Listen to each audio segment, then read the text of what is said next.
tahay qof aaminsan in qorshe la sameysto isla markaasna waqtiga la maareeyo waxaa tahay qof aanan aaminsaneyn in waqtiga la maareeyo ama qorshe la sameysto amaba garanayninba sida qorshe loo sameysto ama sida loo maareeyo waqtiga aanan garanayninba.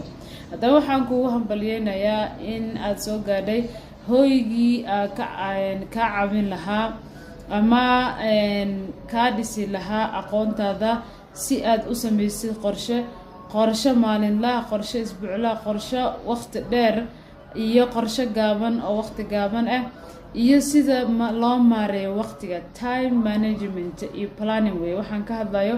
Time managementiga ayadoo lagu bilaabayo sida waqtiga loo maareeyo iyo sida 24 saac maalintii aad haysatid uga faa'iideysanayso adduun iyo aakhiro ayaan ku baraynaa.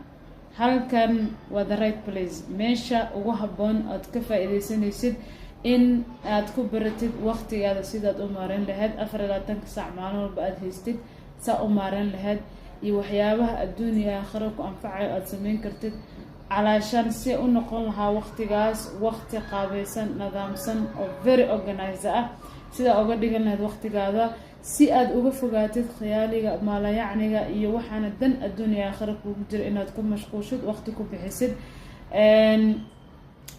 Time managementigan ku baraynaa.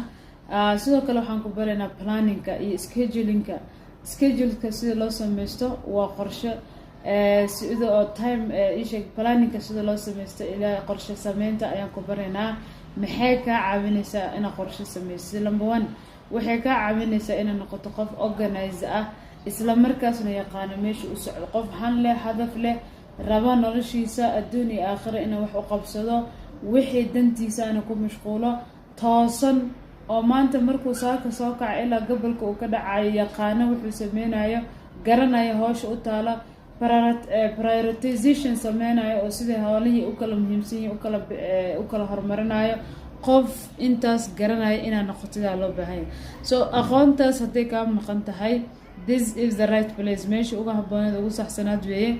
waxaan kuu sheegayaa inaad nagu soo biirtid taleefankayga ayaa waxaa soo saaraya shaashadaas. waxaa weeye xiisado ama sessiono ayaa bixinaa, life skill sessions aa bixinaa, mentorship sessions aa bixinaa. sidoo kale waxaan bixinaa language classes ayaan bixinaa online iyo offline.